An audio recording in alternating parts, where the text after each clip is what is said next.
Olá, toda semana no Câmara Livre a gente conversa sobre trajetórias de vida e através da nossa missão pública aqui pelas emissoras públicas legislativas na TV Câmara Bauru, a gente quer convidar você a conversar um pouco sobre o seu horizonte, suas ações e seus projetos. Hoje a gente vai falar sobre esportes, não só como atividade essencial à vida, a questão da saúde, mas como interação no coletivo para a ação social. E lhe perguntar desde a origem, através do nosso convidado, o que você tem feito para contribuir com a sua comunidade. Rogério Silva, obrigado por nos receber. Olá, Nelson, muito obrigado. Agradeço aí a oportunidade de estar aqui com vocês.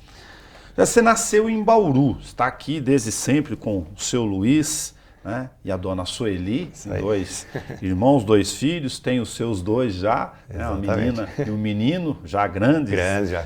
E está na vida rodando aqui. Mas o que eu quero te perguntar é a sua memória afetiva de infância. Sim. Se já estava relacionado à luta, se não, não tem o menor problema, se era um objeto, um cheiro, um gosto, um afago, um afeto. Qual é a sua memória afetiva? Eu sou nascido no ano de 81, né? Que é o ano que a arte marcial tinha muita força. A gente falava de Bruce Lee, né? Ouvia os filmes, via os filmes, Bruce Lee, Van Damme. Assisti muito. Então, na verdade, a gente sempre tinha um sonho, né? E a arte marcial, ela começou a tomar força a partir dos 9 anos, né? Comecei no Kung Fu. Mas aí as coisas eram um pouco difíceis antigamente por causa das distâncias, né? Aí a academia acabou mudando de lugar e eu acabei perdendo um pouco desse sonho e ficando um pouco parado, né? Aí quando foi 2007, retornei para a arte marcial e aí tomou força, né? Entrei nas competições e tudo mais e tô até hoje aí, graças a Deus. Quem assiste o filme de Bruce Lee ainda, né? Mesmo pega as séries antigas, fica impressionado com o que ele fazia. Né? Exatamente. É uma coisa fora de... Até hoje é uma coisa fora de série, né? Não tem uma comparação, não dá pra gente fazer uma comparação, né? Embora seja um artista marcial, mas a qualidade técnica dele até hoje é impressionante. Por causa dessa memória aqui no nosso bate-papo, eu escrevi uma palavra aqui, mas eu vou antecipar ela, que era lá para frente do nosso papo. Qual o peso da força mental para o cara fazer o que ele fazia, além do talento da técnica? Não, precisa muito, né? A arte marcial ensina isso, na verdade, né? A questão de a gente trabalhar a nossa mente, né? É a primeira coisa, na verdade, né? Entra no tatame, hoje a primeira coisa que a gente trabalha é a mente. Inclusive a gente fala que o faixa preta, ele tem que saber muito mais do que da pancada, né? Muito mais do que soco e chute, né? Ele precisa trabalhar primeiro a mente dele. Tá, você começou então menino, nas circunstâncias que tinha na época com o Kung Fu. Isso, exatamente. Primeiro. Exatamente. Tá, e como é que você migrou depois, até chegar ao kickboxing? Foi uma questão do que tinha na época, né? Porque antigamente eu era o Kung Fu, era o Karatê, né? Tinha mais proximidade, era o Kung Fu. Então a gente, na verdade, quando era criança, a gente gostava de arte marcial. Né? Mas Kung Fu chamava muita atenção exatamente por causa dos filmes do Bruce Lee, né? Enfim, que na verdade era muito próximo do Kung Fu, embora ele tenha fundado a arte marcial dele, né? Mas era muito próximo do Kung Fu, então a gente tomava isso como base. Aí depois, 2007, que já estava começando a se falar de kickboxing, né? Aí eu entrei e falei, vamos entrar para ver, né?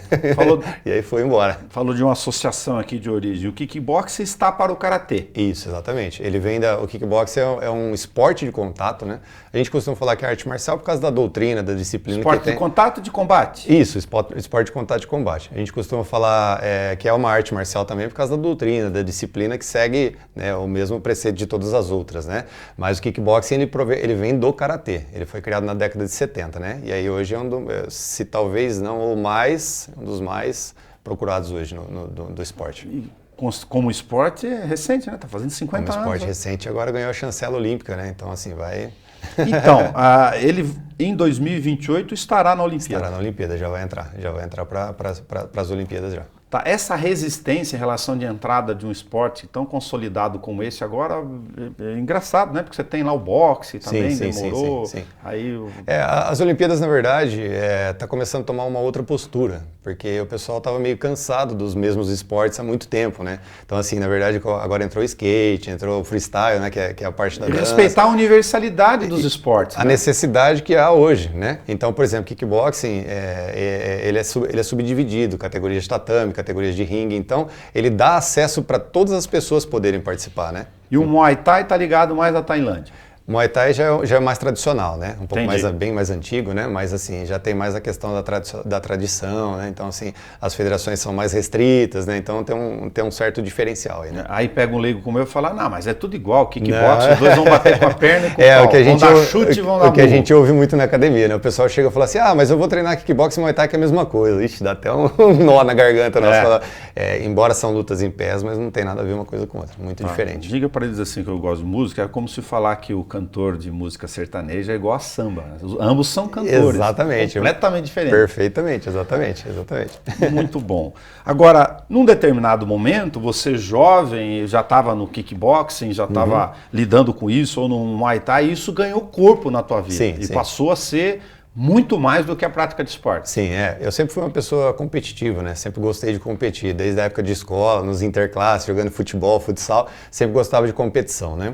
E o que acontece muito na arte marcial é a pessoa olhar para o próprio corpo e achar que não é capaz. Isso era o pernilongo, o magrelão. Eu estou me autorreferenciando. Depois de um certo tempo, meu apelido foi Avatar, né? Porque era comprido e magro, né? Mas enfim. Taquara. Bem por aí mesmo, exatamente. Então a gente ouvia muito isso. Então, mas a arte marcial, ela desenvolve esse trabalho com a gente. Porque, na verdade, se você pensar em arte marcial hoje, eu tenho desde o atleta com 1,47 m de altura com 50 quilos, até o pesado com 130. Né? Então, assim, tem à disposição para todo mundo praticar. E aí, como essa questão de eu gostar de competir, comecei a competir, primeiro nos campeonatos internos, dentro da academia, aí depois foi criando, até o dia que eu disputei o primeiro paulista, né? O campeonato paulista. Fui vice-campeão.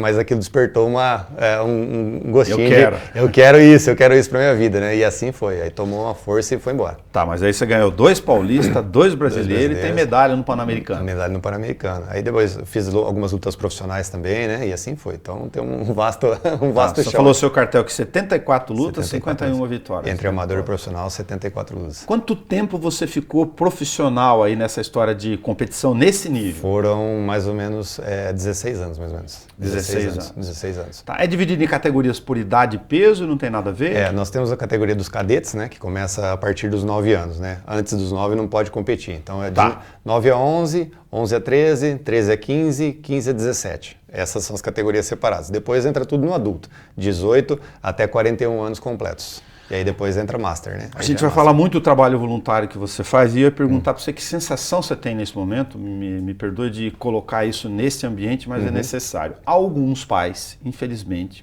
por várias razões que não vem o caso de julgar aqui, estão induzindo inclusive crianças a ter contato com arma, alguma coisa, por causa da questão da violência nas escolas. Sim. De certa forma, a ida para esportes como o boxe, o kickbox, o jiu-jitsu, tem sido estimulado, numa outra fase, também com algumas crianças. O que você faz com um pai, uma criança que chega com esse espírito lá? Na verdade, assim, a gente tem eu costumo falar que é uma limitação da cabeça dos pais achar que dentro da academia a gente tem que dar educação para os filhos. Na verdade, a gente ensina a arte marcial. A educação, eu sempre costumo falar que a educação vem de berço. Né, dentro de casa, essa que eu acho que é a educação mais importante. Cada um com o seu papel. Porém, a disciplina marcial dentro do tatame é muito rígida, né? E isso acaba transformando muito. Então, por exemplo, eu tenho um projeto social que, assim, são crianças que vivem num mundo que, muitas vezes, a gente não tem nem ideia do que acontece, né? Infelizmente, às vezes pai que tem problemas com o tráfico, e aí começam a acabar puxando essas crianças... A criança apanhando em casa, sendo estimulada a ver ou usar droga desde cedo. Exatamente isso. Então, na verdade, quando essa criança chega no projeto social, ela já vem com essa cabeça. Então, ela acha que ela pode fazer o que ela faz em casa, ela pode fazer dentro da arte marcial. Mas aí que a gente faz ela entender que existe uma linha, né, entre a arte marcial e entre o mundo lá fora. O que nós costumamos colocar muito na cabeça das crianças é que, existe um ponto, você não pode culpar o resto do mundo por aquele problema seu.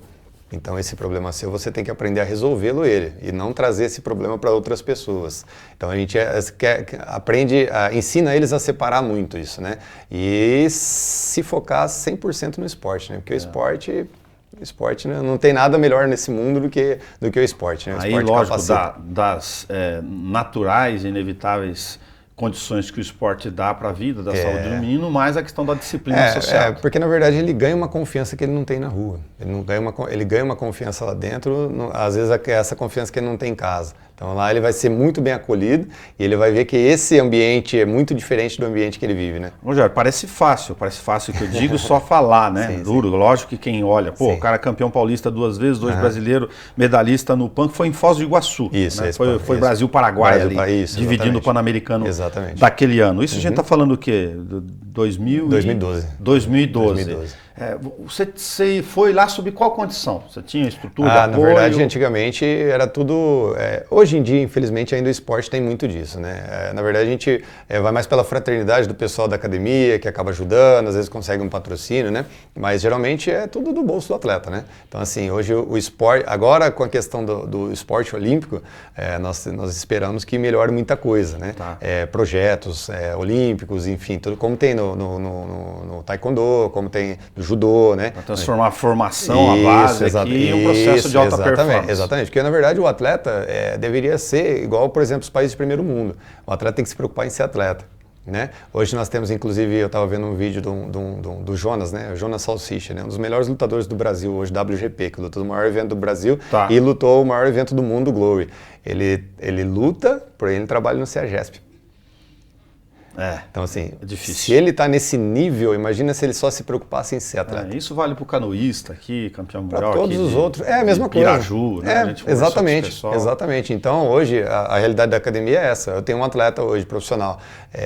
Ele vai trabalhar, vai fazer um Uber dele, vai trabalhar com outra coisa, aí ele vai à noite para a academia. Agora imagina, já tem um potencial, imagina se realmente ele tivesse que se preocupar somente em ser atleta. A gente falou sobre essa trajetória aqui, para saber disso, você tinha vaga para ir no Mundial da Turquia. Aí eu fui medalhista no Pan-Americano, e aí automaticamente já saiu o Mundial da Turquia. Mas o apoio, a grana... Na época era muito dinheiro, né? Tá. E por que você falaria hoje, por que kickboxing, por exemplo? Você poderia ter escolhido um monte de outra coisa. Eu acho que... pessoalmente. Eu sempre gosto de ter um foco único, né? Então, assim, eu acho que todo trabalho, principalmente esportivo, você deve ter um foco. Porque não adianta, por exemplo, a gente vê muitas academias hoje em dia fazer assim, eu vou ter isso, vou ter aquilo, vou ter aquilo outro, e acaba não focando exatamente numa única coisa.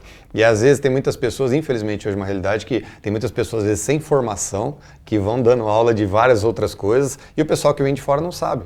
Assim, não sabe porque também não quer saber, né? Porque hoje a informação está aberta para todo mundo, né?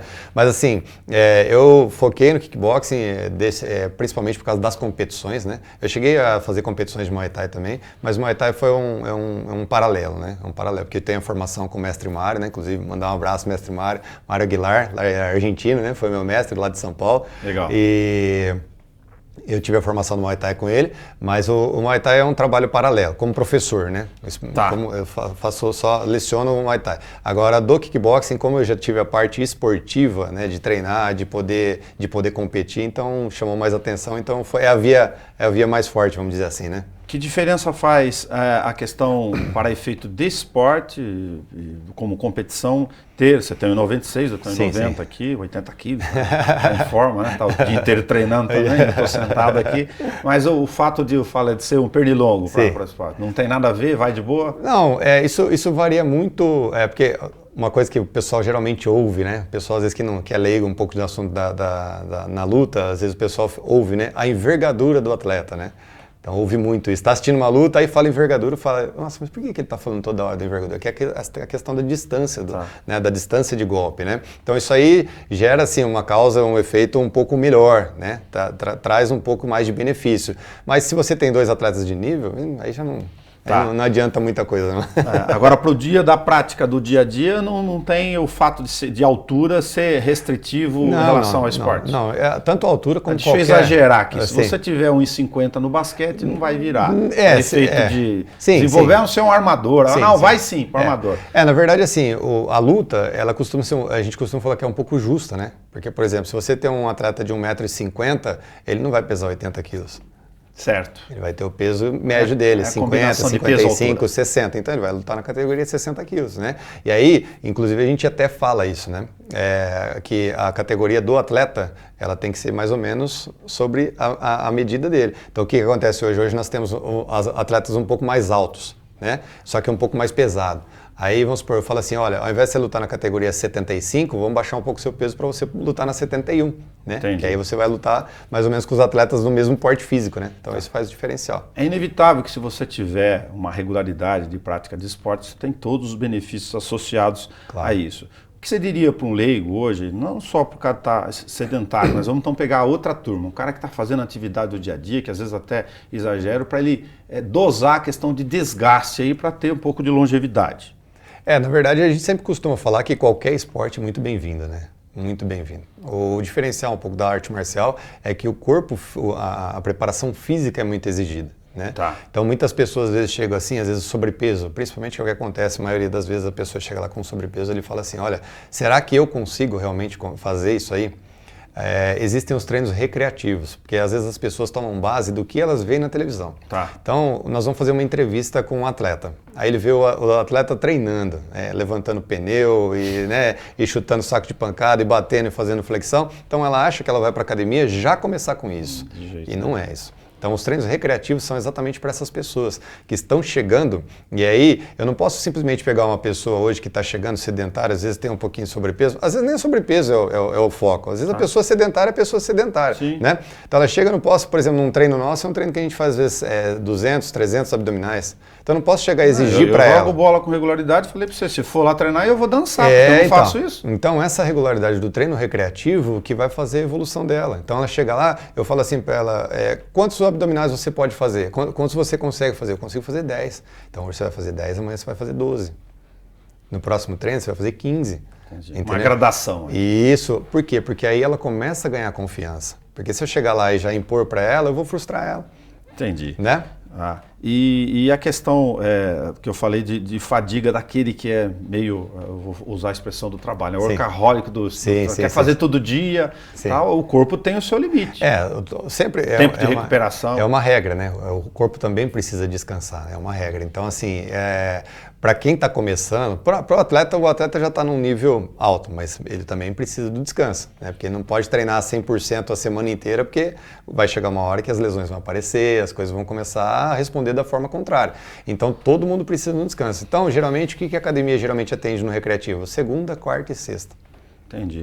Eu falar aqui no ar do Rogério, a gente está gravando no estúdio da TV Câmara, né? A TV e Rádio Câmara que são integrados. Para quem não conhece, é no prédio do Legislativo, que fica a emissora pública. E do lado do plenário, é que a gente ouviu os caras lutando, a academia dele fica bem em frente à Câmara. Assim que a gente se aproximou fisicamente aqui, inclusive, do teu trabalho. Então, muito próximo. Você é vizinho aqui, praticamente. Agora, você faz um trabalho voluntário há muito tempo, paralelo a essa sua atividade. Como é que você começou isso? Por onde? Eu e minha esposa, nós já temos academia há 10 anos já, né? Como a Academia Tim Silva, já está indo para o 7º ano já. E quando a gente inaugurou a Academia Tim Silva, a gente tinha um propósito, né? Trabalhar com criança, que tanto eu como ela, a gente gosta muito, né, de criança.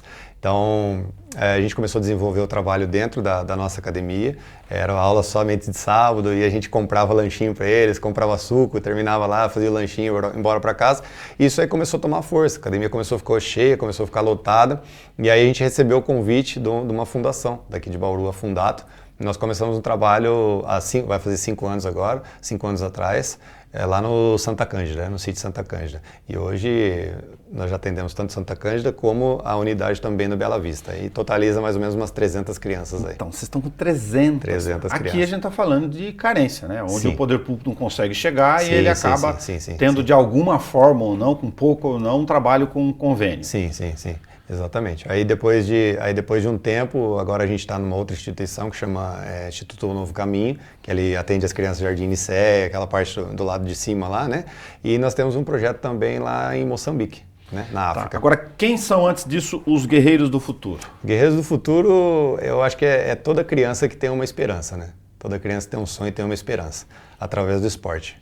Eu acho que isso é o mais importante, eu acho que é isso que a gente busca. Porque, na verdade, quando a gente fala do esporte, muitos pais acham que a criança vai lá e vai aprender a dar soco e dar chute, né? Mas não é só isso o projeto, né? Na verdade. Então a gente acolhe muito, a gente quer sempre estar junto com eles, a gente dá aula de segunda a sexta, a parte da manhã e parte da tarde, eu e minha esposa não temos mais nada. Então, os nossos compromissos com a academia só são à noite. Então, eu falei, a parte da manhã e a parte da tarde, a gente só vai atender o projeto social. E assim, graças a Deus, está dando tudo certo. E o Guerreiros do Futuro, Desde aquela época é isso mesmo, a gente dá esperança para essas crianças, porque quando a gente vem e faz um exame de graduação, quando a gente vê a criança, estamos com 3 atletas aí despontando, já disputando campeonatos, inclusive um já foi campeão, então assim, esse brilho no olho dele, esse sorriso aí, não tem o que paga pra gente. Que legal. No Santa Cândida, onde que vocês estão dando aula? É lá no CRAS, né? No CRAS? Dentro tem uma área lá. Isso é com tatame? Não, lá é uma quadra de futebol. Uma quadra de futebol. E lá dentro, a gente vinculou junto com um projeto do pessoal do judô também, e aí eles montaram uma área de tatame pequenininha. Então, quando tá chuva, a gente vai pro tatame, quando tá, vai pra quadra. Para manter a aula. Exatamente. E na Bela Vista, no CSU? Bela Vista, no CSU. Tá. Aí a gente já tem a área de tatame lá já um pouco mais. Um espaço perguntando isso. Agora, você falou de Moçambique. A pandemia acabou gerando, lógico, para todo mundo um arranjo e te aproximou. Trouxe uma coisa boa. A gente fez um contato com o pessoal lá. Esse contato foi através de um professor que já fazia aulas lá e queria se aprofundar no assunto, né? E eu era moderador de um site, sou moderador de um site, que é Mundo das Artes Marciais, tem 200 mil pessoas no Facebook. E aí ele mandou uma pergunta um dia se tinha alguém para poder ensinar kickboxing, né? Aí eu esperei, porque eu sou moderador, não podia responder e tal, esperei. Aí 2 semanas depois ele mandou de novo. Aí eu entrei em contato com ele e falei, vamos ver o que dá. Eu falei, eu sou professor, nessa época a gente não podia abrir academia, então a gente estava fazendo muito vídeo online, né, para os alunos, para a gente não perder, né, porque senão ia perder, naquela época perdemos muita coisa, né. Sim. Mas enfim, aí comecei a mandar os vídeos para ele, aí ele começou a ficar interessado, e ele falou assim, professor, eu queria fazer uma aula com você, a gente faz uma aula online, você me explica e tal, e aí comecei a dar essas aulas para ele, online. Aí chegou um dia ele falou que queria pagar as aulas, mas não tinha condição. Aí eu falei, olha, Campbell, eu não vou cobrar essa aula sua, cara. Eu acho que a gente precisa... Pra mim é um bem, né, fazer isso pra você. Aí ele parou de falar comigo, porque ele queria pagar a aula, ele só queria fazer se ele pagasse a aula. Aí um dia eu entrei em contato e falei, Campbell, e aí, vamos continuar as aulas? Aí ele falou, professor, eu não consigo te pagar, eu preciso pagar, eu tô ficando chateado de fazer as aulas com você. Eu falei assim, vamos fazer o seguinte, tem criança na sua cidade aí? Fez a pergunta. Aí ele falou, nossa, aqui tem um monte. Eu falei, então vamos fazer o seguinte, eu pego esse conhecimento, eu transfiro para você e você transfere esse conhecimento para eles. Para mim é o pagamento. Tá dando aula lá agora? A primeira aula tinha 2 crianças, a segunda aula tinha 40. E aí foi tomando força, aí a academia durante... Um monte de moçambicano. As pequenininhas assim, tudo bonitinho. E eles são muito centrados, assim. Tudo treinando que vai de lá. diferença, o foco deles é muito diferente, assim, sabe? Eles vão com raça mesmo, com vontade para aprender, sabe? Então é muito legal. Que legal. E eles têm uma ginga. Não, já é da natureza deles, né? A natureza deles é muito diferente, bonito, eu acho. Muito diferente. Muito legal. Então, quer dizer, aqui por vídeo, o que você está fazendo? Você dá aula por vídeo, tem uma sequência? Todos os sábados, né? Então, online mesmo ou você prepara um vídeo e manda? Não, eu faço tudo online. Faz então, vídeo. Olha, hoje vamos falar sobre isso, esse fundamento sobre isso. Eu passo uma aula para ele, eu faço a especialização dele, né, durante um sábado, e no outro sábado a gente entra com a molecada toda. Ensinando Muay Thai para ele, ou kickboxing para ele. Exatamente. Para ser... logo não ter uns guerreirinhos aí disputando os mundiais da vida aí, passar informação. Se Deus quiser. Pô, que legal, cara, que legal. Agora, para fazer esporte na periferia aqui, você falou que se abrir vaga e tiver o poder público fôlego para mexer com isso, a gente tem uma carência gigantesca aqui na área de voluntário. É um sonho nosso absorver o máximo possível, né? Porque eu acho que o esporte traz muito benefício, né? E eu vou falar a verdade, hoje a gente recebe ligações praticamente todos os dias. Minha esposa, né, que faz essa parte, recebe ligações. Mas onde que é o projeto social de vocês? Eu quero levar meu filho, onde que é? Só que como a gente está em alguns locais, então a criança precisa estar participando desse local, né?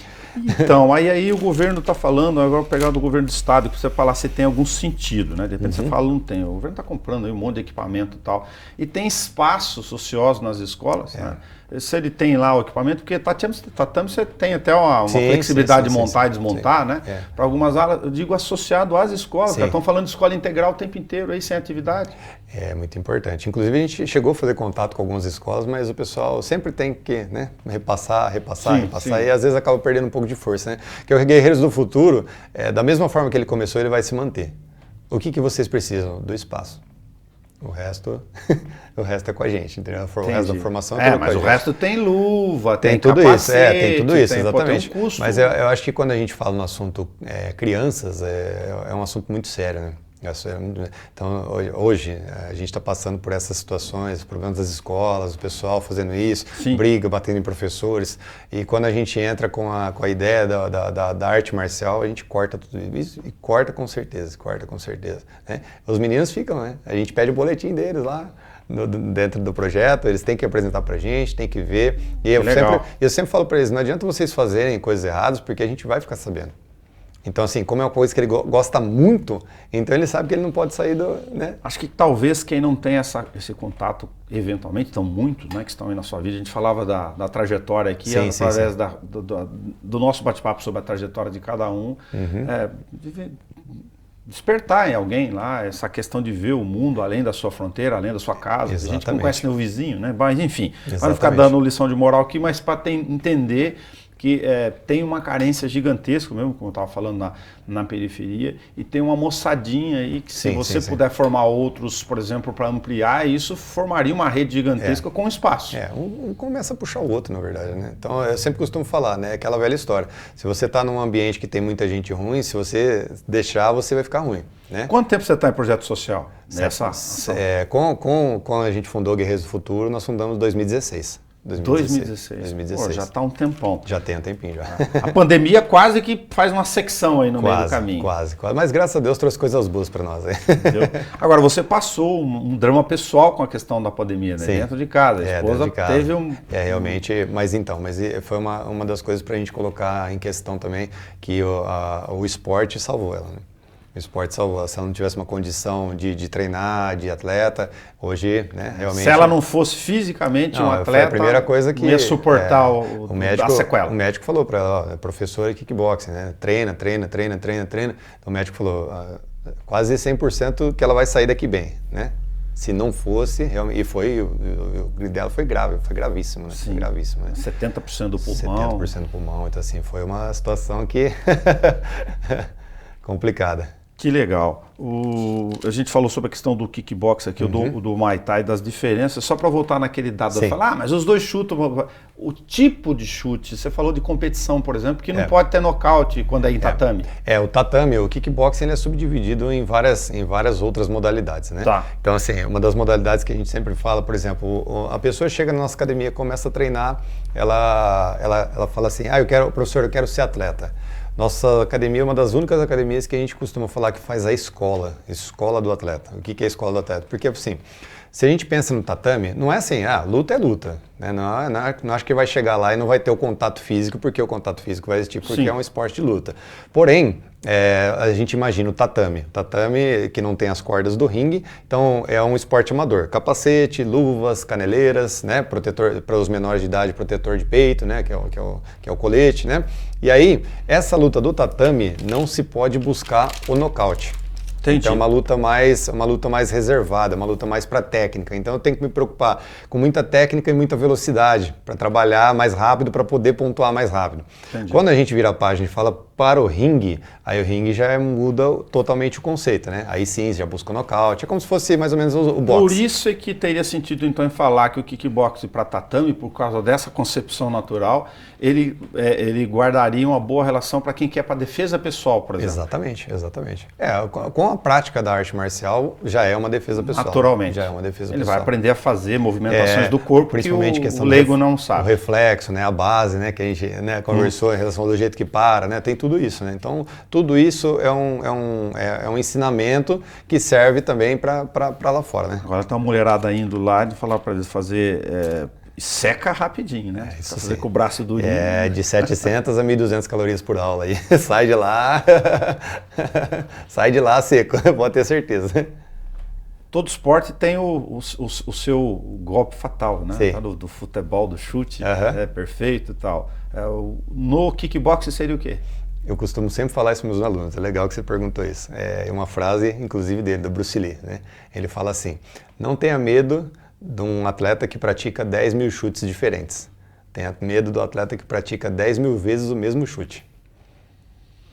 Que legal. Essa é a frase, porque ele se especializa nisso. Naquele né? ponto. Então, geralmente é isso aí que o atleta sempre busca, né? Sempre tem, né? A gente tem, por exemplo, um atleta hoje que é o nível máximo do Brasil, que é o Alex Poitin, né? Inclusive um conhecido nosso, né? Ele tem o cruzado. Então, o cruzado dele é todo mundo tem medo. Então os atletas lutam com ele já nessa distância para esse cruzado dele não entrar, né? Era igual o Mike Tyson, né? Entrava por baixo do atleta, batia um upper, né? Então, esse upper, fazer, e o Mike Tyson, não sei se você já percebeu, mas Lennox Lewis, os atletas que lutavam... Holyfield, tudo Holyfield, era tudo 2 metros para cima, e ele lá com os 1,76 m dele, entendeu? Então o que acontecia? Ele precisava se especializar para poder entrar dentro do adversário, porque se ele fosse lutar na envergadura... Ele tinha que fazer a aproximação e... E aí é a hora de ele entrar, né? Baixo do braço, pegar na ponta do queixo. Acabou. E era lona mesmo. Um chute na coxa, Low kicks é um dos golpes mais procurados pelos atletas, né? Porque aqui é uma área muito sensível. É uma área que tem bastante... Um osso maior. O que acontece muitas vezes, o porquê que às vezes o atleta nocauteia? Porque entrou um único soco. Tirando parte de cabeça, que é uma situação diferente, tem labirinto, né? Isso, tem uma situação diferente, questão da fadiga do atleta, já não começa a responder mais do jeito que tem que responder. Mas, por exemplo, a área de abdômen, a área de coxa, são áreas muito mais fáceis de bater do que o próprio rosto. Por quê? Porque geralmente a gente mantém a guarda mais em cima. Então, geralmente, quase todos os golpes entram na guarda, defendido. E abdômen e coxa ficam mais expostos. Então, o que acontece? Por exemplo, chutei a coxa do adversário. Ele sentiu, chutei de novo no mesmo lugar. Sentiu, chutei de novo no mesmo lugar. Vai chegar uma hora que essa coxa aí vai estar... Vai abrir. Né? Vai abrir, exatamente. Aí vai chegar uma hora que ele vai sentir. Então, tem muito nocaute hoje em relação a isso. Nocaute usando golpes na coxa. Mas você comentou uma coisa que legal, que é a curiosidade que eu não sabia, e por isso mesmo vou te perguntar para você falar no ar aqui. Estão procurando muito chute na panturrilha, tem até uma polêmica sobre essa função. O MMA usa, né? Hoje eles estão chutando abaixo da linha da panturrilha, porque o kickbox ele não permite, né? Que você faça nem chutes contra a articulação. Então, por exemplo, minha perna está aqui, eu não posso chutar contra a articulação. Eu posso chutar de dentro para fora. De dentro para fora para fazer o movimento com a perna saindo. Porque se eu tomo um golpe aqui, minha perna abre. Aberto de fora para dentro, Ao contrário, aqui eu não posso. Não posso abaixo da linha do joelho, né? Eu não posso golpear. Já na MMA eles estão golpeando agora as linhas de panturrilha, né? E a panturrilha, querendo ou não, ela tem uma função extrema no nosso corpo, né? Muita gente não sabe, mas a panturrilha ela é encarregada de bombear o sangue para cima do corpo, né? Então, assim, não ela bombear, mas ela ajuda o sangue, exatamente, uma válvula, né, para poder retornar. Então, assim, tá uma polêmica, né? Tem gente querendo já não deixar mais, né? Porque tem nocaute em panturrilha também. O pessoal tá procurando bastante isso aí. A curiosidade, você que fica querendo aquela panturrilha definida lá tem que ser gordinha.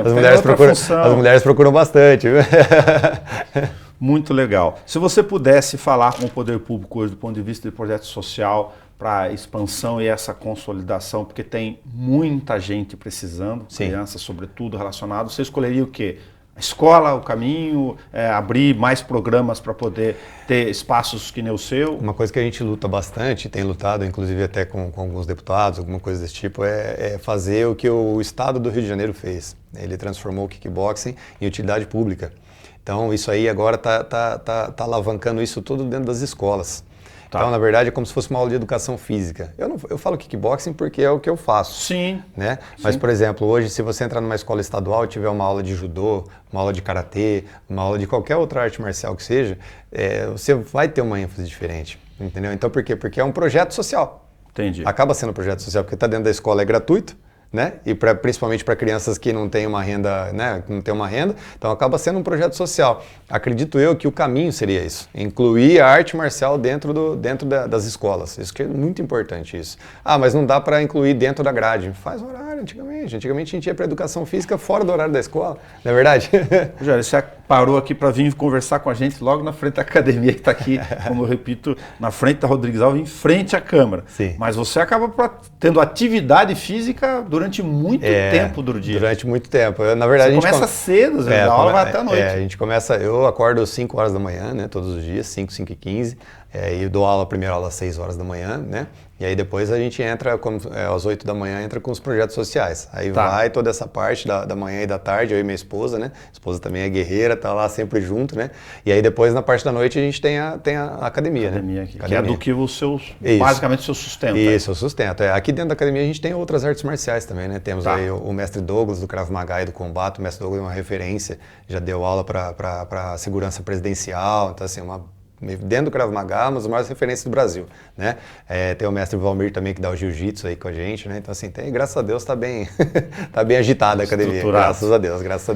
Cara, longevidade, sorte, luz, energia para você. Muito obrigado. E obrigado por ter vindo aqui conversar com a gente. Se eu não te deixei falar alguma coisa, por favor, fique à vontade. Não, mas tranquilo. Eu acho que o importante é isso, sempre deixar o recado para os pais, né? Sempre, eu acho que é o mais importante isso, para quem estiver assistindo. A arte marcial, ela muda vidas, ela muda vidas. Às vezes fala assim, meu filho é rebelde, eu vou levar ele para a academia para ele aprender. É o que eu vou voltar a falar o que eu falei no início. Educação é dentro de casa.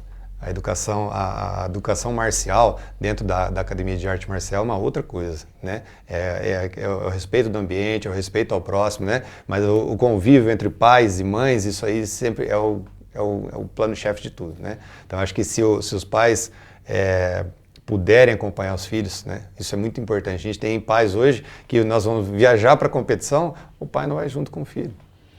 E eu sempre falo isso, tem que estar junto, tem que apoiar. Legal. Né? Isso é muito importante. O convívio dos pais junto com os filhos, isso aí vai fazer toda a diferença lá na frente, com certeza. Muito obrigado por ter compartilhado. Eu agradeço, Nelson, agradeço a oportunidade. O Câmara Livre de hoje conversou com Rogério Silva. Enquanto ele estava falando no final, pensei naquela frase final para a gente poder chamar a atenção de você na reflexão do Câmara Livre, né? E me veio a palavra golpe aqui, porque golpe tem um sentido duplo, mais do que isso, né? Se você não quer levar um golpe da vida com aquilo que os seus filhos possam dizer, vai fazer atividade física, né? Você vai aplicar um golpe na disciplina, na atividade física, na saúde. O melhor golpe para a sua vida. Até o nosso próximo encontro. Muito obrigado.